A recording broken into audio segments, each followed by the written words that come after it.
ഈ ആത്മീയ യുദ്ധത്തിൽ നമ്മൾ അറിഞ്ഞിരിക്കേണ്ട ഒരു പ്രധാനപ്പെട്ട കാര്യമെന്ന നിലയിൽ ഈശോ നമ്മളെ ഒരു കാര്യം പഠിപ്പിച്ചു.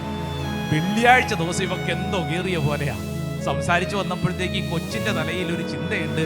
വെള്ളിയാഴ്ച ദിവസം അത് കള്ളിയാങ്കാട്ട് നീരിയുടെ ദിവസമാണ് എന്ന് പറഞ്ഞു കഴിഞ്ഞാൽ ചില വ്യക്തികളുടെ ശരീരത്തിൽ എങ്ങനെയാണ് പിശാച് ആവസിക്കുന്നത് എന്നാന്നറിഞ്ഞുകൂടാ. അപകടങ്ങളുടെ തോരാമഴ പോലെയാണ് അപകടങ്ങൾ. ഇങ്ങനെ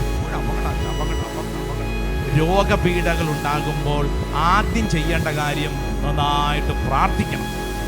ഇത് ഞാൻ പറയുമ്പോഴത്തേക്ക് ഒറ്റപ്പെട്ട സംഭവമൊന്നും അല്ല. ചില സംഭവങ്ങളൊക്കെ നിങ്ങളുടെ നാട്ടിൽ നിങ്ങളുടെ കുടുംബത്തിലൊക്കെ സംഭവിച്ചിട്ടുണ്ടാവും.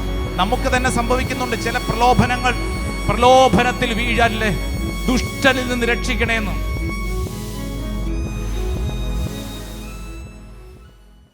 പ്രിയപ്പെട്ടവരെ, ഒരു യുദ്ധത്തിലെ പ്രധാനപ്പെട്ട ഒരു കാര്യം എന്ന് പറയുന്നത് എന്താണ്? ഒരു യുദ്ധത്തില് പ്രൈസ് ദി ലോർഡ്, ഹല്ലേലൂയ. ഈ മനുഷ്യ ജീവിതം എന്ന് പറയുന്നത് ഒരു യുദ്ധമാണ്. നമ്മൾ യുദ്ധം ചെയ്തുകൊണ്ടിരിക്കുക അല്ലേ? അപ്പോൾ ഒരു യുദ്ധത്തിലെ ഏറ്റവും പ്രധാനപ്പെട്ട കാര്യം എന്ന് പറയുന്നത് ശത്രു ആരാണെന്ന് തിരിച്ചറിഞ്ഞിരിക്കണം. ശത്രു ആരാണെന്നറിയാതെ യുദ്ധം ചെയ്തിട്ട് കാര്യമുണ്ടോ? ഇല്ല. അപ്പൊ ശത്രു ആരാണെന്ന് നമ്മൾ അറിഞ്ഞിരിക്കണം. ആ ശത്രുവിന്റെ നീക്കങ്ങൾ എങ്ങനെയാണെന്ന് നമ്മൾ അറിഞ്ഞിരിക്കണം. മനുഷ്യ ജീവിതത്തില് നമ്മളൊരു ആത്മീയ യുദ്ധത്തിലാണ്. നമുക്കെതിരെ നമുക്കൊരു ശത്രു ഉണ്ട്. ആ ശത്രു കൃത്യമായിട്ട് നമ്മൾ ആ ശത്രുവിനെ തിരിച്ചറിഞ്ഞ് ശത്രുവിന്റെ നീക്കങ്ങൾ അറിഞ്ഞു വേണം നമ്മൾ യുദ്ധം ചെയ്യാൻ. Price the Lord, hallelujah. എന്റെ പ്രിയപ്പെട്ടവരെ, നമുക്കൊരു ശത്രു ഉണ്ട് എന്ന് പറഞ്ഞേ, ഒച്ചത്തിൽ പറ. നമുക്കെല്ലാവർക്കും ഒരു ശത്രു ഉണ്ട്. അടുത്തിരിക്കുന്ന ആളോടൊന്ന് പറഞ്ഞു കൊടുത്തേ, നിങ്ങൾക്കൊരു ശത്രു ഉണ്ട്. ശത്രു ഉണ്ട്. നിങ്ങൾക്ക്, എനിക്ക്, നമുക്കെല്ലാവർക്കും ശത്രു ഉണ്ട്. ഇവിടെ ഇരുന്ന് ചിന്തിച്ചുകൊണ്ടിരിക്കുകയാണ് ചിലര്, എൻ്റെ ദൈവമേ എനിക്ക് ശത്രു ഉണ്ട്, എൻ്റെ അയൽവാസിയാണ് എൻ്റെ ശത്രു. അതല്ല, അത് പാവം. വീട്ടിലുള്ള ഭർത്താവാണ് എൻ്റെ ശത്രു, അതല്ല. അല്ലേ? എൻ്റെ ഇടവകയിലുള്ള ഇന്നയാളാണ് എൻ്റെ ശത്രു, അതുമല്ല. കൃത്യമായിട്ട് ആത്മീയ മേഖലകളെ കുറിച്ച് പഠിക്കുമ്പോൾ നമ്മൾ തിരിച്ചറിയേണ്ടത് നമുക്കൊരു ശത്രു ഉണ്ട്. ആ ശത്രുവിന് വിശുദ്ധ ഗ്രന്ഥം ഒരു പേരും കൊടുത്തിട്ടുണ്ട്.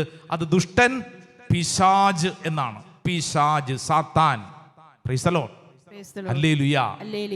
ഈശോ അതുകൊണ്ടാണ് ഈ ആത്മീയ യുദ്ധത്തിൽ നമ്മൾ അറിഞ്ഞിരിക്കേണ്ട ഒരു പ്രധാനപ്പെട്ട കാര്യമെന്ന നിലയിൽ ഈശോ നമ്മളെ ഒരു കാര്യം പഠിപ്പിച്ചു. നിങ്ങൾ പ്രാർത്ഥിക്കുമ്പോൾ ഇങ്ങനെ പ്രാർത്ഥിക്കണം.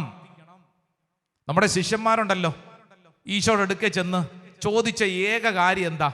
ഈശോയെ, നീ പ്രാർത്ഥിക്കുന്നത് പോലെ ഞങ്ങൾക്കും പ്രാർത്ഥിക്കാൻ വല്ലാത്ത ആഗ്രഹം. കാരണം ഞങ്ങൾക്കൊരു കാര്യം മനസ്സിലായി, നിന്റെ എല്ലാ അത്ഭുതങ്ങൾക്കും പിന്നിൽ ഒരു രഹസ്യം ഉണ്ടെന്നറിയാം. ആ രഹസ്യം ഇരിക്കുന്നത് നിന്റെ പ്രാർത്ഥനയിലാണ്. അതുകൊണ്ട് കർത്താവേ, ഞങ്ങൾക്കും ആ രഹസ്യം ഞങ്ങൾക്കും വേണം, ആ ആത്മീയ ബോധ്യം ഞങ്ങൾക്കും വേണം. അപ്പൊ എന്ത് ചെയ്തു? ഈശോ പറഞ്ഞു, മക്കളെ വിഷമിക്കേണ്ട, ഞാൻ നിങ്ങളെ പഠിപ്പിക്കാം. അങ്ങനെ ഈശോ ശിഷ്യന്മാരെ പ്രാർത്ഥിക്കാൻ പഠിപ്പിച്ചു. പ്രാർത്ഥന നമുക്കറിയാം, എന്നാൽ നമ്മൾ ശ്രദ്ധിക്കാത്ത ഒരു പ്രധാനപ്പെട്ട കാര്യം ആ പ്രാർത്ഥനയുടെ ഒത്ത നടുവിൽ ഈശോ നമ്മളോട് പറഞ്ഞിട്ടുണ്ട്. ഞാൻ നിങ്ങളുടെ ശ്രദ്ധയ്ക്ക് വേണ്ടി ഈ സമയത്ത് ആ വചനഭാഗം വായിക്കാം.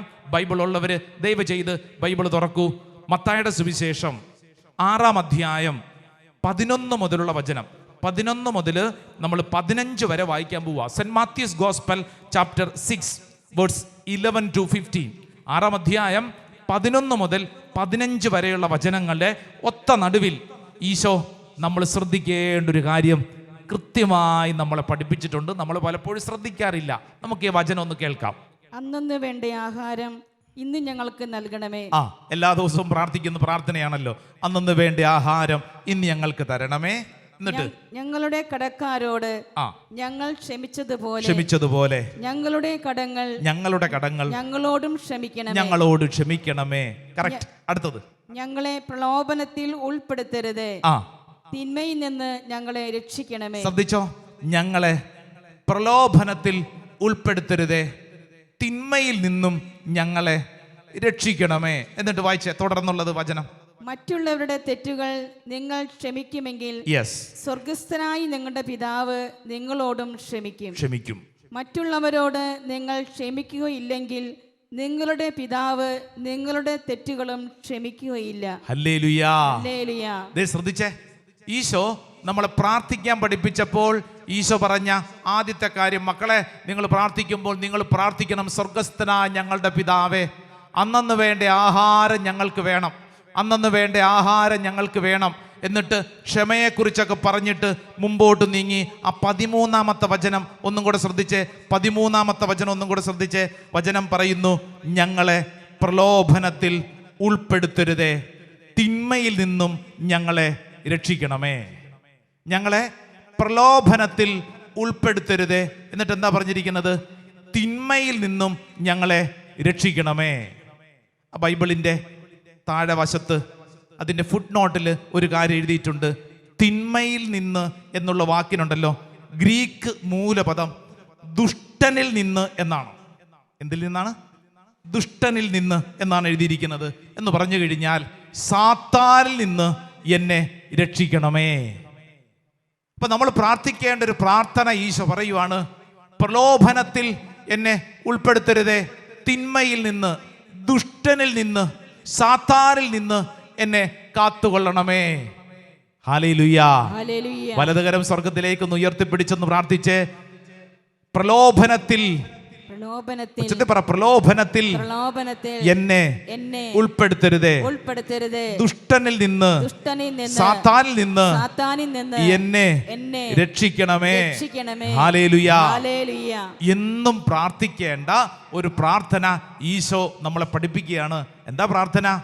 ദുഷ്ടനിൽ നിന്ന് എന്നെ രക്ഷിക്കണമേ, സാത്താനിൽ നിന്ന് എന്നെ രക്ഷിക്കണമേ.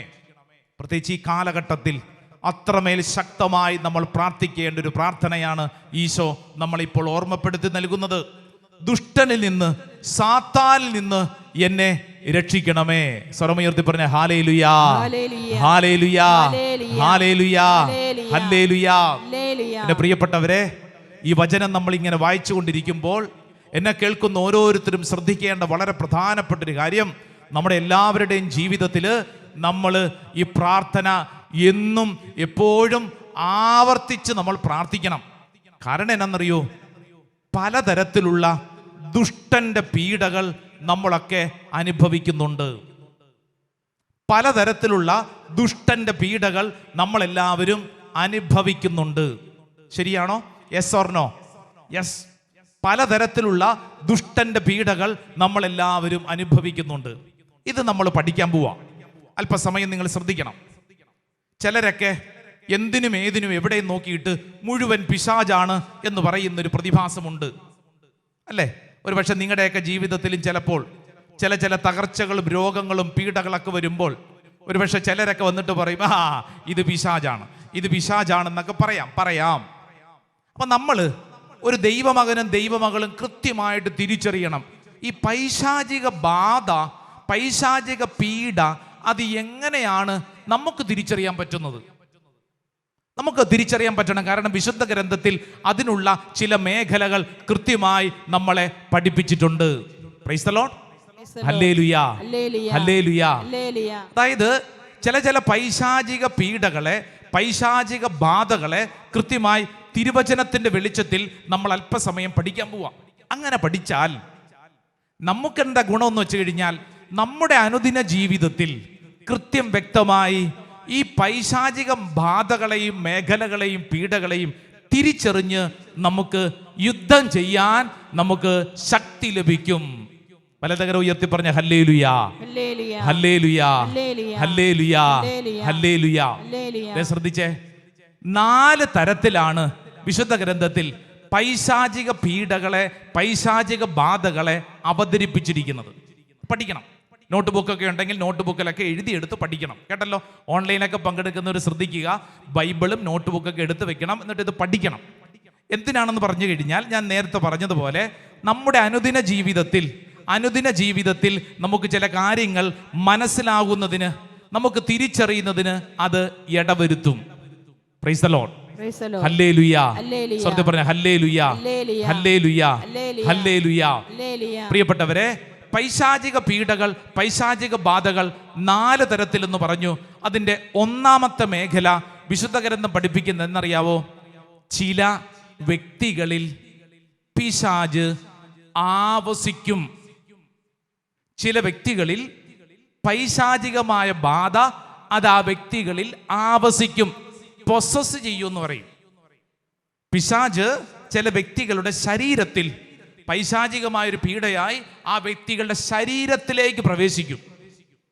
ഞാനിത് പറഞ്ഞുകൊണ്ടിരിക്കുമ്പോൾ നമ്മൾ കൃത്യമായി ഇതിനെ പഠിക്കുകയാണ് കേട്ടോ. ഇതിനെ പഠിക്കുകയാണ്, ഈ വിഷയത്തെക്കുറിച്ച് പഠിക്കുന്നത് കൊണ്ട് വിശുദ്ധ ഗ്രന്ഥത്തിൽ അതിന് പറ്റിയ മേഖല മർക്കോസിന്റെ സുവിശേഷം 5-ാം അധ്യായം, സെന്റ് മാർക്സ് ഗോസ്പൽ ചാപ്റ്റർ 5. നമുക്ക് വളരെ പരിചിതമായിട്ടുള്ള ഒരു വ്യക്തിയെക്കുറിച്ചാണ്. പക്ഷേ ഇപ്പൊ നമ്മൾ പറഞ്ഞ ഈ വിഷയം, അതായത് ചില വ്യക്തികളുടെ ശരീരത്തിൽ എങ്ങനെയാണ് പിശാച് ആവസിക്കുന്നത്, പിശാച് ഒരു വ്യക്തിയുടെ ശരീരത്തിൽ കുടിയേറിയിരിക്കുന്നത് എങ്ങനെയെന്ന് വചനം പഠിപ്പിക്കുന്നുണ്ട്. മർക്കോസിന്റെ സുവിശേഷം 5-ാം അധ്യായം അതിൻ്റെ 1 മുതലുള്ള വചനം ശ്രദ്ധയോടെ കേട്ടോളൂ. ബൈബിൾ ഉള്ളവർ തുറക്കണം, ബൈബിൾ ഇല്ലാത്തവർ ശ്രദ്ധയോടെ കേട്ടെ. 5-ാം അധ്യായം 1 മുതൽ, Saint Mark's gospel chapter 5 verse 1 onwards വായിക്കാം. അവർ കടലിന്റെ മറുകരയിൽ ഗെരസനേരുടെ നാട്ടിലെത്തി. അവൻ വഞ്ചിയിൽ നിന്ന് ഇറങ്ങിയ ഉടനെ അശുദ്ധാത്മാവ് ബാധിച്ച ഒരുവൻ ശവകുടീരങ്ങൾക്കിടയിൽ നിന്ന് എതിരെ വന്നു. കണ്ടോ, ഈശോ ഒരു സ്ഥലത്തേക്ക് ചെല്ലുമ്പോൾ വചനം പറയാണ്, അശുദ്ധാത്മാവ് ബാധിച്ച ഒരുവൻ ഇതാ യേശുവിന്റെ എതിരെ വരുന്നു. ശ്രദ്ധിക്കണം, നമ്മൾ മനസ്സിലത് കാണണം.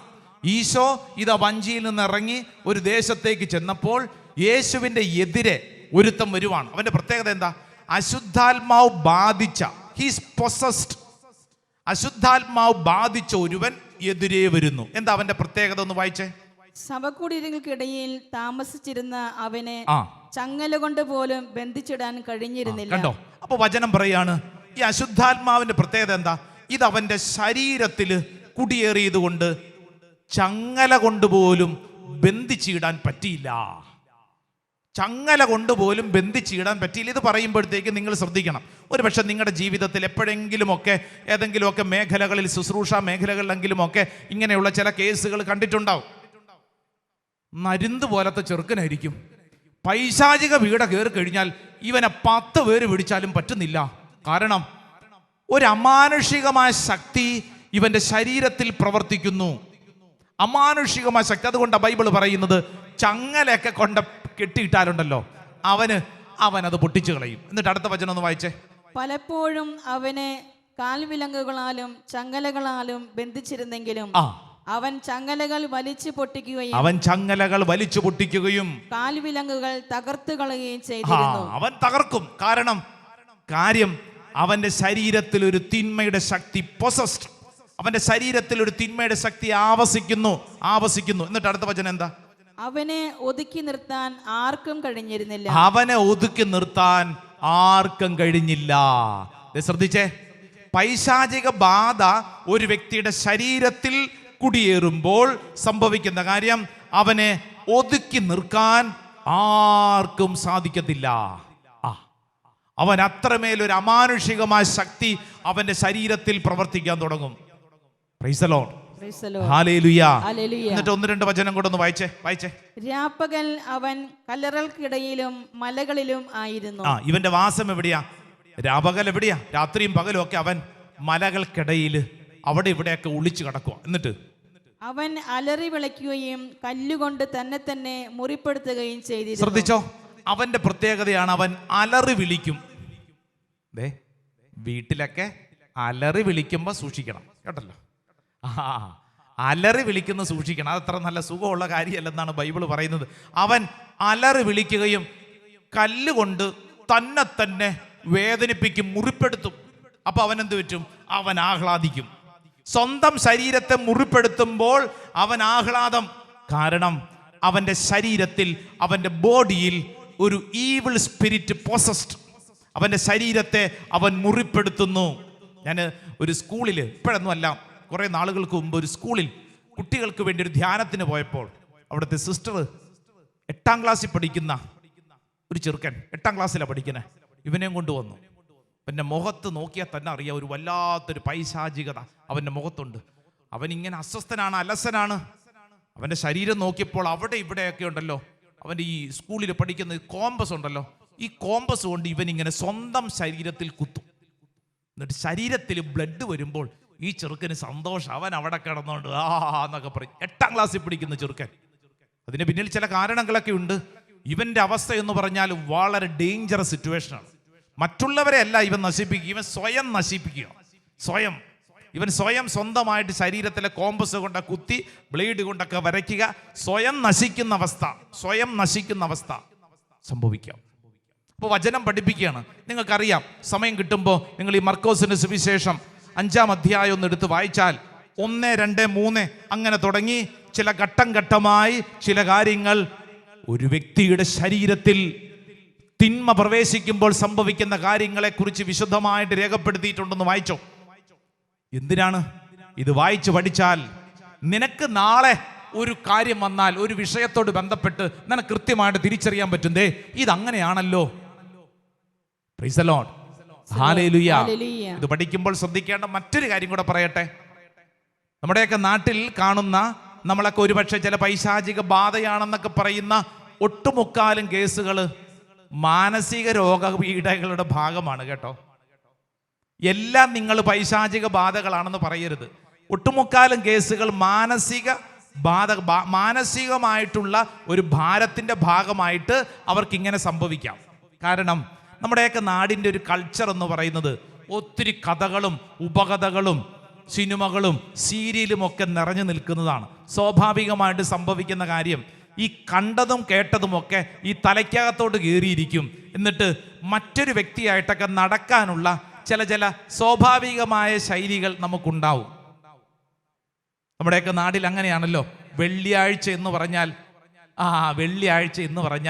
എൻ്റെ അച്ഛാ വെള്ളിയാഴ്ച, അയ്യോ പേടിയാ. കഴിഞ്ഞ ദിവസം പ്രാർത്ഥിക്കാൻ വേണ്ടി കൊണ്ടുവന്ന ഒരു കുട്ടി, വലിയ പ്രായമൊന്നുമില്ല. ഈ കുടുംബത്തിലെ അംഗങ്ങൾ പറയാ, അച്ഛാ വെള്ളിയാഴ്ച ദിവസം ഇവക്കെന്തോ കയറിയ പോലെയാ, വെള്ളിയാഴ്ച ദിവസം ഇവക്കെന്തോ കയറിയ പോലെയാ. സംസാരിച്ചു വന്നപ്പോഴത്തേക്ക് ഈ കൊച്ചിൻ്റെ തലയിൽ ഒരു ചിന്തയുണ്ട്, വെള്ളിയാഴ്ച ദിവസം അത് കള്ളിയാങ്കാട്ട് നീലിയുടെ ദിവസമാണ് എന്ന് പറഞ്ഞു കഴിഞ്ഞാൽ പ്രേതം ഇറങ്ങുന്ന ദിവസമാണ്. വീട്ടിൽ ഇങ്ങനെ പറഞ്ഞ് ഈ കൊച്ചിൻ്റെ തലയ്ക്കകത്തോട്ട് ഇതിങ്ങനെ കയറിയിരിക്കുക. വീട്ടിലൊക്കെ ഇടയ്ക്ക് ഇരുട്ടായ പുറത്തോട്ട് ഇറങ്ങാതിരിക്കാൻ വേണ്ടി പറയും, എടി പുറത്തിറങ്ങരുത്, പ്രേതം വരും, പുറത്തിറങ്ങരുത്, കള്ളിയാങ്കട്ട് നീലി പിന്നെ പിടിച്ചോണ്ട് പോകും, പുറത്തിറങ്ങരുത്, നിന്നെ യക്ഷി പിടിച്ചോണ്ട് പോകും, പുറത്തിറങ്ങരുത്, മറുത വരും, അല്ലേ, നിന്റെ രക്തം ഊറ്റി കുടിക്കും. ഈ കൊച്ചിൻ്റെ തലയ്ക്കകത്തേക്ക് ചെറുപ്പകാലം മുതലൊരു ചിന്ത കയറി, ദൈവമേ വെള്ളിയാഴ്ച പുറത്തിറങ്ങിയാൽ ആര് പിടിച്ചോണ്ട് പോകും? പിശാച് പിടിച്ചോണ്ട് പോകും. അത് കള്ളിയാങ്കാട്ട് നീലി, യക്ഷി, പ്രേതം, ഭൂതം, ഇതിങ്ങനെ തലയ്ക്കകത്തേക്ക് നാട്ടുകാർ പറഞ്ഞ് വീട്ടുകാർ പറഞ്ഞ് ചില കാര്യങ്ങൾ കയറിയിരിക്കുന്നതാ. അതൊരു മാനസികമാണ്. ഞാൻ ഡൽഹിയിലായിരുന്ന അവസരത്തിൽ ഒരു കുടുംബം, ഒരു നോർത്ത് ഇന്ത്യൻ ഫാമിലിയാണ്. അവരുടെ +2 കഴിഞ്ഞ പെൺകുട്ടിയുടെ വസ്ത്രവിധാനം വളരെ രസകരമാണ്. +2 കഴിഞ്ഞു, ഇവള് വീട്ടിൽ തന്നെയുണ്ട്. ഇവളുടെ വസ്ത്രവിധാനം എന്ന് പറഞ്ഞു കഴിഞ്ഞാൽ ഇവള് ഈ പുരാണ സീരിയലുകൾ ഇവള് കാണും. പഴയ സീരിയലുകൾ, മോഡേൺ അല്ല, പഴയ സീരിയലുകൾ. അപ്പൊ ഈ പഴയ സീരിയലുകളുടെ ഒരു പ്രത്യേകത, അവരുടെ വസ്ത്രവിധാനം ഒരു വ്യത്യസ്തമാണ്. നീണ്ട സാരി അല്ലേ എന്ന് പറഞ്ഞു കഴിഞ്ഞാൽ അവരുടെ വസ്ത്രവിധാനം വലിയ തലപ്പാവ്, കയ്യിലൊക്കെ പഴയ വളയിടുന്നു, കമ്മൽ എന്ന് പറഞ്ഞു കഴിഞ്ഞാൽ പഴയ മഹാഭാരതവും അതോടൊപ്പം രാമായണവും തുടങ്ങിയിട്ടുള്ള ഇതിഹാസങ്ങളൊക്കെ വെച്ചും ഒത്തിരി സീരിയലുകളുണ്ട്. ഈ കുട്ടി ഈ സീരിയലുകൾക്ക് അടിമയാണ്. ഇവളുടെ പ്രത്യേകത എന്താണെന്നറിയോ? ഇവള് വീട്ടിൽ രാവിലെ കുളിച്ചൊക്കെ ഒരുങ്ങി കഴിഞ്ഞ് ഇവള് നടക്കുന്നത് ഈ കഥാപാത്രമായിട്ടാണ് നടക്കുന്നത്. രാവിലെ തന്നെ അമ്മയുടെ ഒരു സാരിയൊക്കെ ഇവിടുന്നെങ്കിലും എടുത്തുകൊണ്ട് വന്നു, എന്നിട്ട് ഡൽഹിയിൽ മാർക്കറ്റിൽ ഇങ്ങനെയുള്ള കുറേ സാധനങ്ങൾ അതെല്ലാം കൂടെ കഴുത്തേലൊക്കെ ഇട്ട് ഇവള് രാവിലെ മുതൽ ഇങ്ങനെയാണ് നടക്കുന്നത്, കഥാപാത്രമായിട്ടാണ് നടക്കുന്നത്.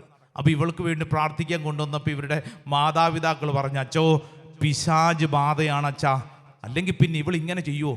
മര്യാദയ്ക്ക് ഇവളുടെ കൂട്ടുകാരികളൊക്കെ നടക്കുന്ന പോലെ നന്നായിട്ട് ജീവിച്ചുകൂടെ? ഇവളെന്താ അച്ഛാ ഇങ്ങനെ നടക്കുന്നേ? അപ്പോഴാണ് സംസാരിച്ചു വന്നപ്പോൾ എനിക്ക് മനസ്സിലായി, ഈ കുട്ടി ഈ സീരിയൽ കണ്ട് ഈ മാനസികമായിട്ട് ഈ സീരിയലിന് അടിമയായി പോയൊരു കുട്ടിയാണ്. എന്ന് പറഞ്ഞാൽ ഈ വിഷയത്തെക്കുറിച്ച് പഠിക്കുമ്പോൾ നമ്മൾ മനസ്സിലാക്കേണ്ട കാര്യം, ഏതെങ്കിലും തരത്തിലുള്ള ഒരു ഡിസോർഡർ കണ്ടാൽ ഉടനെ തന്നെ പൈശാചിക ബാധയാണെന്ന് പറയാനല്ല, അതിൻ്റെ പിന്നിൽ മാനസികമായ പീഡയാണോ എന്ന് നമ്മൾ ശ്രദ്ധിക്കണം. ഒട്ടുമുക്കാലും കേസുകൾ അങ്ങനെയാണ്. എന്നാൽ അതേസമയം തന്നെ പൈശാചികമായ ബാധകളുമുണ്ട്. പൈശാചികമായ ബാധ ഒരു വ്യക്തിയെ നശിപ്പിക്കും. ആ വ്യക്തിയുടെ ജീവിതത്തിൽ സന്തോഷിക്കാൻ പറ്റാത്തവണ്ണം സ്വയം മുറിപ്പെടുത്തുന്ന അനുഭവമായിട്ട് ആ വ്യക്തിയുടെ ജീവിതം നശിക്കും. Price the Lord. ഹല്ലേലൂയ. എല്ലാവരും ഒന്ന് എഴുന്നേറ്റ് നിന്നേ. രണ്ട് കരങ്ങൾ സ്വർഗത്തിലേക്കൊന്ന് ഉയർത്തിപ്പിടിച്ചേ. എൻ്റെ പ്രിയപ്പെട്ടവരെ, നിങ്ങൾക്ക് ഒരു പക്ഷേ നിങ്ങൾക്ക് ആരെങ്കിലും ഇത്തരത്തിലുള്ള ആരെങ്കിലും പരിചയമുണ്ടെങ്കിൽ, നിങ്ങളുടെ കുടുംബത്തിലോ പരിചയത്തിലോ ഇടവകയിലോ നിങ്ങളുടെ ദേശത്തോ ഒരു പക്ഷേ ചില പൈശാചികമായ ബാധ, കർത്താവേ ദേ ഇന്ന വ്യക്തിയെ ഓർക്കുന്നു, കർത്താവേ ഇന്ന വ്യക്തിക്ക് വേണ്ടി പ്രാർത്ഥിക്കുന്നു. രണ്ട് കരങ്ങൾ സ്വർഗത്തിലേക്കൊന്ന് ഉയർത്തിപ്പിടിച്ച്, ഓൺലൈനൊക്കെ പങ്കെടുക്കുന്നവരും നിങ്ങളായിരിക്കുന്ന ഇടങ്ങളിൽ രണ്ട് കരങ്ങൾ സ്വർഗത്തിലേക്കൊന്ന് ഉയർത്തിപ്പിടിച്ച് വിശ്വസിക്കണം. കർത്താവേ, ഇപ്പോൾ പ്രാർത്ഥിക്കുന്ന ഈ സമയത്ത് തന്നെ പരിശുദ്ധാത്മാവേ, അത്ഭുതകരമായൊരു ശക്തി പൈശാചിക ബാധയുള്ള ഓരോ വ്യക്തിയുടെയും ശരീരത്തിലേക്ക് വെളിപ്പെടട്ടെ. കാലങ്ങളായിട്ട് പീഡിപ്പിക്കുന്ന തിന്മയുടെ ദുഷ്ടശക്തികളെ ബന്ധിച്ച് പ്രാർത്ഥിക്കുന്നു. ഓ ദൈവത്തിൻ്റെ ആത്മാവേ, ശരീരത്തിൽ കുടിയേറിയിരിക്കുന്ന എല്ലാ തിന്മകളുടെ നാരിക ശക്തികളെ ബന്ധിച്ച് പ്രാർത്ഥിക്കുന്നു. രണ്ട് കരങ്ങൾ സ്വർഗത്തിലേക്ക് ഉയർത്തിപ്പിടിച്ചുകൊണ്ട് എല്ലാവരും സ്വരമുയർത്തി, ഈശോയേ, ആബാ പിതാവേ, പരിശുദ്ധാത്മാവേ, റൂഹായേ, വിളിക്കട്ടെ. ഒരു ദൈവത്തിന്റെ ആത്മാവ് അത്ഭുതകരമായ ഒരു ദൈവശക്തിയായിട്ട് ഈ കൂടാരത്തിൽ വെളിപ്പെടട്ടെ.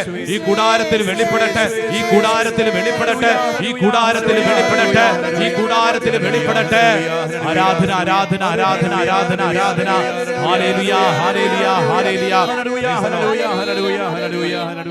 യേശുവേ നന്ദി. പാട്ടുകാര് സമയത്ത് ഇവിടെ ഉണ്ടാവണം കേട്ടോ. ഇതിപ്പോ രണ്ടാമത്തെ ദിവസം ഇത് തന്നെ ആവർത്തിച്ചുകൊണ്ടിരിക്കുന്നു. Praise the Lord. ഹല്ലേലൂയ. ഇരിക്കാം. ഇരുന്നേ. പ്രിയപ്പെട്ടവരെ, നമ്മൾ ശ്രദ്ധിക്കണം. ദൈവത്തിന്റെ ആത്മാവ് പ്രവർത്തിക്കുമ്പോൾ പൈശാചികമായ പീഡകൾ കെട്ടുവിട്ടു പോകും. പൈശാചികമായ പീഡകൾ ഇല്ലെങ്കിൽ എന്ത് പറ്റുമെന്നറിയാവോ? ഇങ്ങനെയുള്ള ചില പൈശാചികമായ പീഡകൾ വ്യക്തിയുടെ ശരീരത്തിൽ ആവസിക്കും. അത് ആ വ്യക്തിയുടെ ജീവിതകാലം മുഴുവൻ ആ വ്യക്തിയെ പീഡിപ്പിക്കും. ഈ മേഖലകളെ കണ്ടെത്തി കഴിയുമ്പോൾ ആ മേഖലകൾക്ക് വേണ്ടി ബന്ധിച്ച് പ്രാർത്ഥിക്കാനുള്ള വലിയ ഒരു അഭിഷേകം ഈ ശുശ്രൂഷയിൽ പങ്കെടുക്കുന്ന ഓരോരുത്തർക്കും ഉണ്ട്. അത് നമ്മൾ ഉപയോഗിക്കണം. ഉച്ചത്തിൽ പറഞ്ഞ ഹല്ലേലൂയാ, ഹല്ലേലൂയാ, ഹല്ലേലൂയാ, ഹല്ലേലൂയാ. രണ്ടാമത്തെ മേഖല നമ്മൾ പഠിക്കുവാണ്.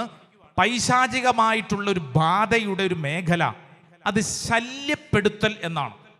ഡിസ്റ്റർബ് ചെയ്യും, ശല്യപ്പെടുത്തും. പിശാച് വ്യക്തികളെയും കുടുംബങ്ങളെയും ശല്യപ്പെടുത്തും. ഇത് മനസ്സിലാക്കാൻ ഏറ്റവും നല്ല വചനഭാഗം പഴയ നിയമത്തിലെ ജോബിന്റെ പുസ്തകമാണ്. ജോബിന്റെ പുസ്തകത്തിൽ നിങ്ങൾ ശ്രദ്ധിച്ചാൽ മനസ്സിലാകും, ജോബിന്റെ സുബോധം നഷ്ടപ്പെടുന്നില്ല. He's in conscious stage. പക്ഷേ അടിക്കടി മരണം, അടിക്കടി അപകടങ്ങൾ, അടിക്കടി സാമ്പത്തിക നഷ്ടങ്ങൾ, അടിക്കടി പീഡകൾ. ഇത് ഞാൻ പറഞ്ഞുകൊണ്ടിരിക്കുമ്പോൾ ഓരോരുത്തരും ഒന്ന് ചിന്തിക്കുന്നത് നല്ലതാ. ചില ശല്യങ്ങൾ നിന്റെ വീട്ടിലും നിന്റെ വ്യക്തി ജീവിതത്തിലും ഉണ്ടോ?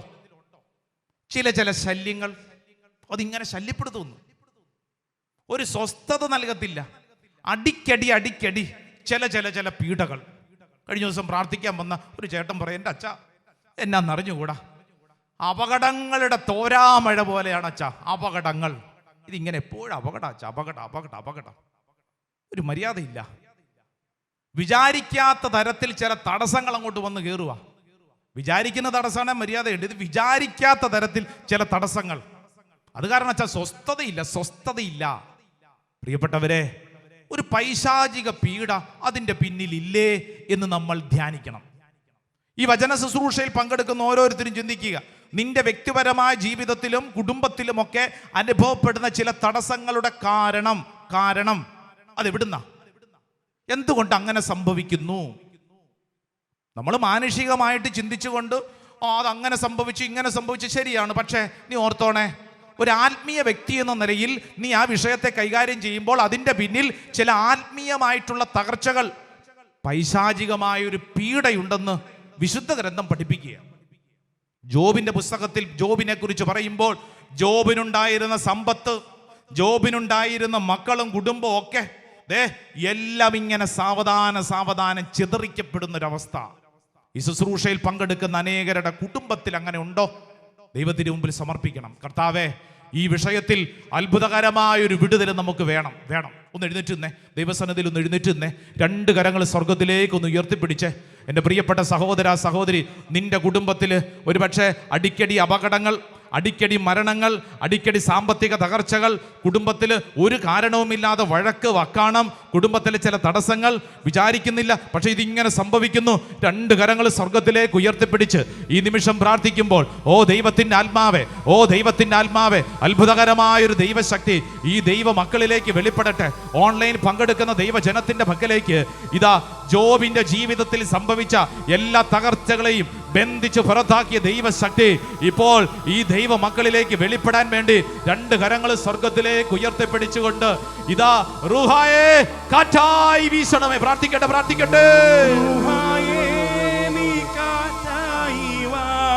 ഓ റൂഹായേ, ഓ റൂഹായേ,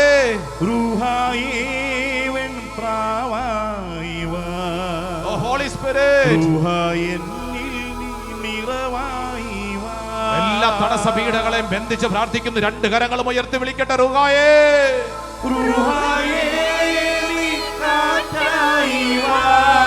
ഓ റൂഹാ,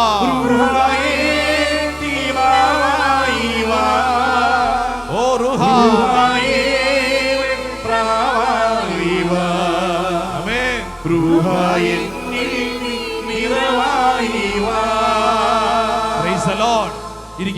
ഇരിക്കാം.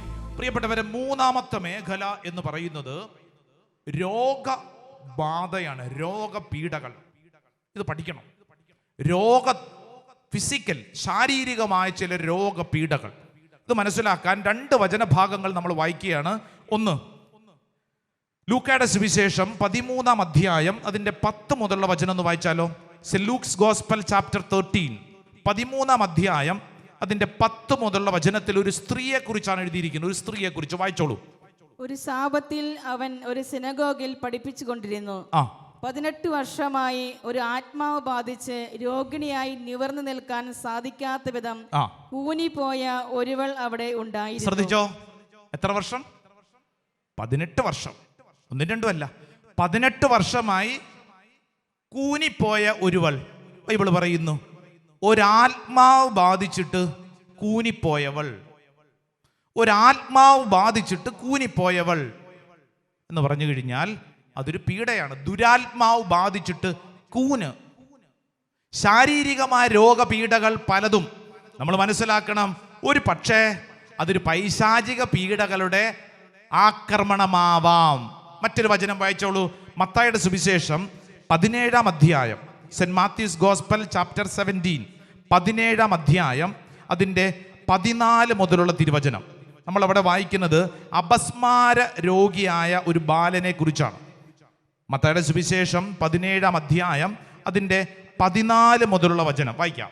അവർ ജനക്കൂട്ടത്തിന്റെ അടുത്തേക്ക് വന്നപ്പോൾ ഒരാൾ കടന്നു വന്ന് അവന്റെ സന്നിധിയിൽ പ്രണമിച്ചുകൊണ്ട് പറഞ്ഞു, കർത്താവേ, എന്റെ പുത്രനിൽ കനിയണമേ. അവൻ അപസ്മാരം പിടിപെട്ട് വല്ലാതെ കഷ്ടപ്പെടുന്നു. എന്ത് രോഗമാണ്? അപസ്മാരം, ഫിറ്റ്സ് ആണ്. അപസ്മാര രോഗം വായിച്ചോ. പലപ്പോഴും അവൻ തീയിലും വെള്ളത്തിലും വീഴുന്നു. ഞാൻ അവനെ നിന്റെ ശിഷ്യന്മാരുടെ അടുത്ത് കൊണ്ടുവന്നു, പക്ഷേ അവനെ സുഖപ്പെടുത്താൻ അവർക്ക് കഴിഞ്ഞില്ല. അപ്പൊ സംഭാഷണം മുന്നോട്ട് നീങ്ങി കഴിഞ്ഞിട്ട് 18-ാം തിരുവചനം വായിച്ച 18-ാം തിരുവചനം. യേശു അവനെ ശാസിച്ചു. അപസ്മാര രോഗിയായ ബാലനെ ഈശോ ശാസിച്ചു എന്നാണ് എഴുതിയിരിക്കുന്നത്, അല്ലേ? നമ്മൾ ശ്രദ്ധിച്ചേ, സൗഖ്യപ്പെടേണ്ടവനല്ലേ? അപ്പൊ അവനെ സൗഖ്യപ്പെടുത്തി എന്ന് പറയുന്നതിന് പകരം ഈശോ അവനെ ശാസിച്ചു. അപ്പൊ എന്ത് സംഭവിച്ചു? അടുത്ത വചനം എന്ത് എഴുതിയിരിക്കുന്നത് വായിച്ചേ. പിശാച് അവനെ വിട്ടുപോയി. ഹല്ലേലൂയ, ഹല്ലേലൂയ എന്ന് പറഞ്ഞാൽ വിശുദ്ധ ഗ്രന്ഥം ഒരു ആത്മീയ രഹസ്യം പഠിപ്പിക്കുകയാണ്. അവൻ അപസ്മാര രോഗിയായതിന്റെ പിന്നിലുള്ള കാരണം അവനിൽ ഒരു പൈശാചിക ബാധയായിരുന്നു. ഇത് പഠിക്കുമ്പോൾ നമ്മൾ ശ്രദ്ധിക്കണം. പല രോഗപീഠകളും ഒരു പൈശാചിക ബാധയുടെ ഭാഗമാവാം. അതുകൊണ്ടാണ് കത്തോലിക്ക സഭ നമ്മളെ പഠിപ്പിച്ചിട്ടില്ലേ, നിനക്കൊരു രോഗം വന്നാൽ ആദ്യം എന്ത് ചെയ്യണം? പ്രാർത്ഥിക്കണം. നമുക്കൊരു രോഗപീഠ വന്നാൽ നമ്മൾ പ്രാർത്ഥിക്കണം. ആശുപത്രി പോകണ്ടെന്നോ മരുന്ന് കഴിക്കണ്ടെന്നൊന്നും അല്ല പറഞ്ഞത്. പക്ഷേ നിനക്കൊരു രോഗപീഠ വന്നാൽ നീ നന്നായിട്ട് ആദ്യം പ്രാർത്ഥിക്കണം. കാരണം ആ പീഡ ഒരു പൈശാചിക പീഡയുടെ ഭാഗമാണെങ്കിൽ പ്രാർത്ഥിക്കുമ്പോൾ തന്നെ ആ പീഡ വിട്ടുമാറും. നമ്മൾ എന്ത് ചെയ്യും? നമുക്കൊരു തലവേദന വന്നാൽ എന്ത് ചെയ്യും? തലവേദന വന്നു കഴിഞ്ഞാൽ ഉടനെ തന്നെ പാരസെറ്റമോൾ അല്ലെങ്കിൽ തത്തുല്യമായിട്ടുള്ള ഗുളിക കഴിക്കുന്നു, പലതരത്തിലുള്ള ഓയിൽമെൻറ്റുകൾ തേക്കുന്നു, അല്ലേ? വചനം പഠിപ്പിക്കുന്ന എന്നാന്നറിയോ? ആദ്യം തന്നെ നമ്മൾ പ്രാർത്ഥിക്കണം. പല രോഗപീഠകളും വിശുദ്ധ ഗ്രന്ഥം പഠിപ്പിക്കുന്നു അതൊരു തരത്തിലുള്ള പീഡകളാവാം. രോഗപീഠകൾ പീഡകളാവാം, പൈശാചിക പീഡകളാവാം. പ്രാർത്ഥിച്ചാൽ വിട്ടുമാറും. Praise the Lord. Hallelujah, hallelujah, hallelujah.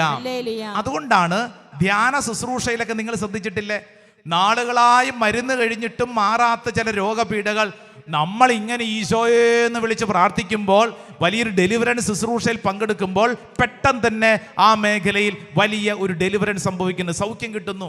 പെട്ടെന്ന് തന്നെ നമ്മുടെ മുമ്പിൽ സൗഖ്യം കിട്ടുന്നു. പ്രിയപ്പെട്ടവരെ, രോഗപീഠകൾ ഉണ്ടാകുമ്പോൾ ആദ്യം ചെയ്യേണ്ട കാര്യം നന്നായിട്ട് പ്രാർത്ഥിക്കണം, വിശ്വസിച്ച് പ്രാർത്ഥിക്കണം. Hallelujah, hallelujah.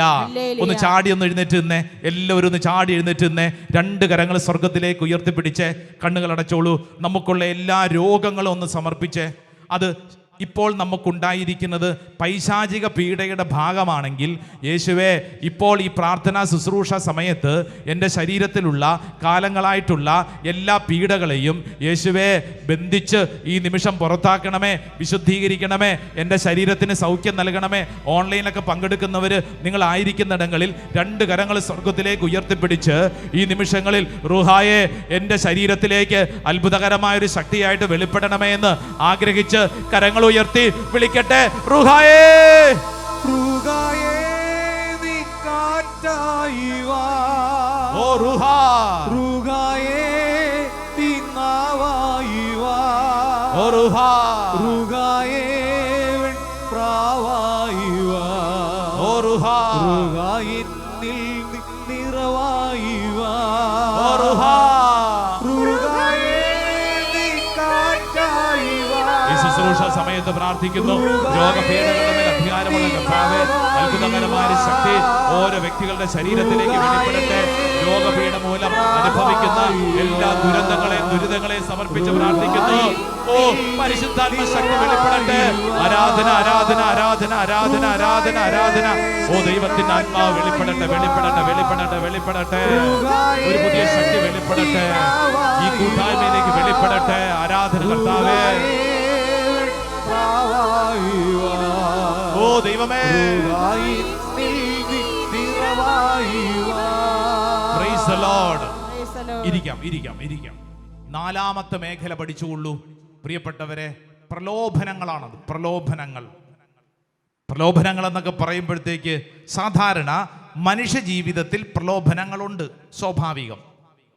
മനുഷ്യ ജീവിതത്തിൽ ഉണ്ടാവുന്ന അനേക പ്രലോഭനങ്ങളുണ്ട്. അതിനെക്കുറിച്ചല്ല ഞാൻ പറയുന്നത്, മറിച്ച് ചില പ്രലോഭനങ്ങളുണ്ടല്ലോ, അത് നമ്മളെ ഇങ്ങനെ കെട്ടിയിടും, രക്ഷപ്പെടാൻ പറ്റാത്ത വണ്ണം ഇങ്ങനെ കെട്ടിയിടും. അതൊരു പൈശാചിക പീഡയാണ്. Praise the Lord. Hallelujah, hallelujah, hallelujah. എന്നിട്ട് കഴിഞ്ഞ നാളിലൊരു പെൺകുട്ടി പറഞ്ഞത്, അച്ഛാ ഇന്ന ഒരു ചെറുക്കനോടൊരു ബന്ധമുണ്ട്, ഇത് നല്ലതല്ലെന്ന് എനിക്കറിയാം. ഈ പെണ്ണ് പറയാ, അച്ഛാ ഈ ബന്ധം നല്ലതല്ലെന്ന് എനിക്കറിയാം, പക്ഷെ എന്നാന്നറിഞ്ഞുകൂടാ അച്ഛാ, എന്നാന്നറിഞ്ഞുകൂടാ, ഈ ബന്ധം ഉപേക്ഷിക്കാൻ പറ്റുന്നില്ല. പൈശാചിക പീഡയാണ്. ഇത് ശരിയല്ലെന്നറിയാം, അപ്പനും അമ്മയൊക്കെ പറഞ്ഞു ശരിയല്ല, എല്ലാം അറിയാം, പക്ഷേ പറ്റണില്ല അച്ഛാ. ഡൽഹിയിലായിരുന്ന അവസരത്തിൽ ഒരമ്മ മകളെയും കൊണ്ട് പ്രാർത്ഥിക്കാൻ വന്നു. മകളുടെ കല്യാണം അച്ഛാ ബ്ലെസ് ചെയ്ത് പ്രാർത്ഥിക്കും. മകൾക്ക് വേണ്ടി പ്രാർത്ഥിച്ചാൽ കഴിഞ്ഞ് അമ്മ മകളോട് പറഞ്ഞു, മോളെ നീ പോയി നിത്യാരാധന ചാപ്പലിരിക്കും, ഞാൻ അച്ഛനോടൊന്ന് സംസാരിക്കട്ടെ. ഇവരുടെ ഹസ്ബൻഡ് വർഷങ്ങൾക്ക് മുമ്പ് മരിച്ചു പോയതാ, ഇപ്പൊ ഒറ്റയ്ക്കാ. ഈ മകളെ വളർത്തിയതൊക്കെ ഈ അമ്മ എന്നോട് പറഞ്ഞു, അച്ഛാ എൻ്റെ മകളുടെ കല്യാണം ഇന്ന തീയതി ഇന്ന നാളിലാണ്. ഞാൻ പറഞ്ഞു കൊള്ളാം, പ്രാർത്ഥിച്ചല്ലോ. അല്ല അച്ഛാ, എനിക്കൊരു കാര്യം കൂടെ പറയാനുണ്ട്. അച്ഛാ ഞാനുണ്ടല്ലോ, ഞാൻ അച്ഛനൊന്നും വിചാരിക്കരുത്, മകളുടെ കല്യാണം കഴിഞ്ഞിട്ട് അധിക നാൾ കഴിയുന്നതിന് മുമ്പേ എനിക്കൊരാളോട് ഇഷ്ടമാണ്, ഞാൻ അയാളുടെ കൂടെ പോവാ. പറയണാരാ? അമ്മ. ഞാനിങ്ങനെ അത്ഭുതപ്പെട്ടു. എന്നെ മുന്നിൽ ചേച്ചി എന്നെ പറയണേ, അച്ഛാ ഇനി എനിക്ക് ഒറ്റയ്ക്ക്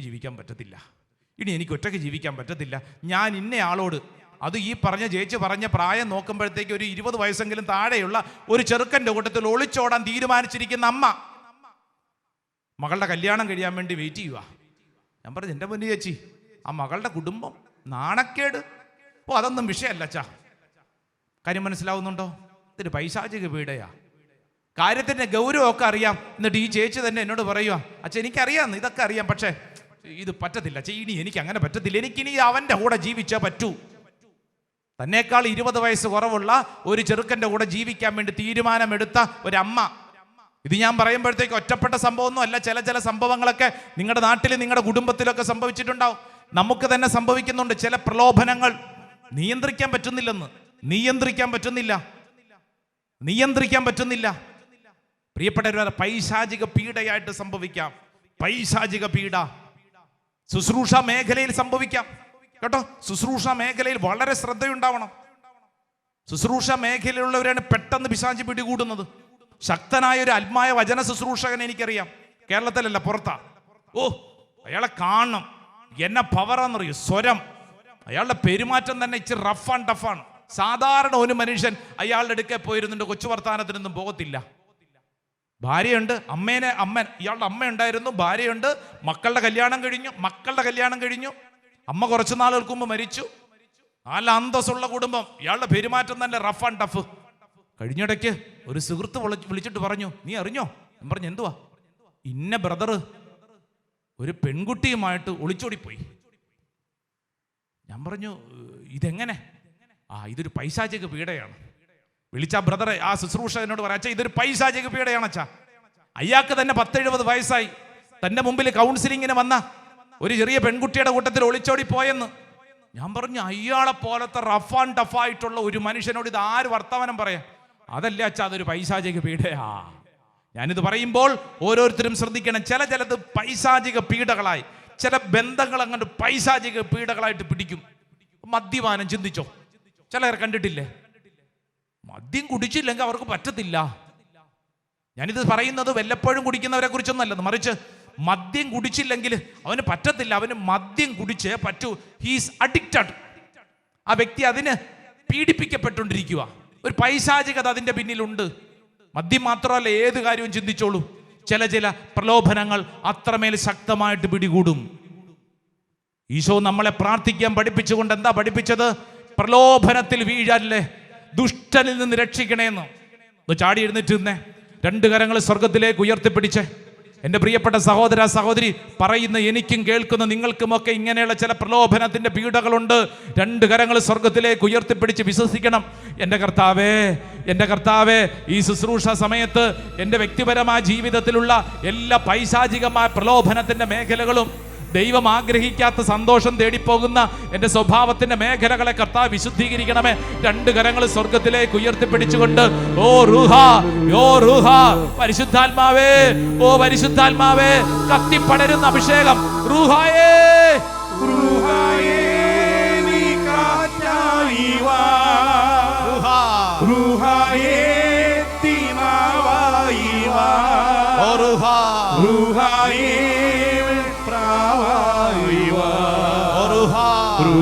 എന്നിൽ നിറവായി വാ, റൂഹായേ നീ കാറ്റായി വാ, റൂഹായേ തീമാവായി വാ, റൂഹായേ പ്രാവായി വാ. സംഭവിക്കട്ടെ, എന്നിൽ നിറവായി വാ. കർത്താവിന്റെ ശക്തി വെളിപ്പെടട്ടെ. എൻ്റെ പ്രിയപ്പെട്ടവരെ, ഇങ്ങ് ശ്രദ്ധിച്ചേ, കൈകൾ കൂപ്പി അൾത്താരയിലേക്ക് നോക്കിക്കേ. ഓൺലൈനിൽ പങ്കെടുക്കുന്നവരുണ്ട്, ഈ ശുശ്രൂഷയിൽ പങ്കെടുക്കുന്നവരുണ്ട്. 4 തരത്തിലുള്ള പൈശാചിക ബാധകൾ, പീഡകളെ കുറിച്ചാണ് വചനം പഠിപ്പിച്ചത്. നിന്റെയും എൻ്റെയും ജീവിതത്തിൽ പിശാച് ഇപ്രകാരം പല മേഖലകൾ നമ്മളെ വട്ടമിട്ട് പിടിക്കും. ജാഗ്രതയുണ്ടാവണം. ഈശോ അതുകൊണ്ടാണ് നമ്മളെ പഠിപ്പിച്ചത്, സ്വർഗസ്ഥനായ ഞങ്ങളുടെ പിതാവേ എന്നുള്ള പ്രാർത്ഥനയിൽ പഠിപ്പിച്ചത്, 13-ാം വചനം പഠിപ്പിച്ചത്, തിന്മയിൽ നിന്ന് എന്ന് പറഞ്ഞാൽ ദുഷ്ടനിൽ നിന്ന് എന്നെ കാത്തുകൊള്ളണേ, ദുഷ്ടനിൽ നിന്ന് എന്നെ കാത്തുകൊള്ളണമേ. എൻ്റെ പ്രിയപ്പെട്ടവരെ, എന്നും ഈ പ്രാർത്ഥന ചങ്കോടുകൂടി ചേർത്ത് വെക്കണം. എൻ്റെ അനുദിന ജീവിതത്തിൽ എനിക്കുണ്ടാവുന്ന ഈ ദുഷ്ടന്റെ പ്രവൃത്തികളെ എന്നും ശക്തിയോടുകൂടി എതിർക്കാനുള്ള കൃപ പിതാവിൻ്റെയും പുത്രൻ്റെയും പരിശുദ്ധാത്മാവിൻ്റെയും നാമത്തിൽ ആമേൻ. നെറ്റിയിൽ ഒരു കുരിശടയാളം വരച്ച് സ്വയം ഒന്ന് വിശുദ്ധീകരിച്ച് ഒന്ന് മുട്ടുകുത്തിക്കേ.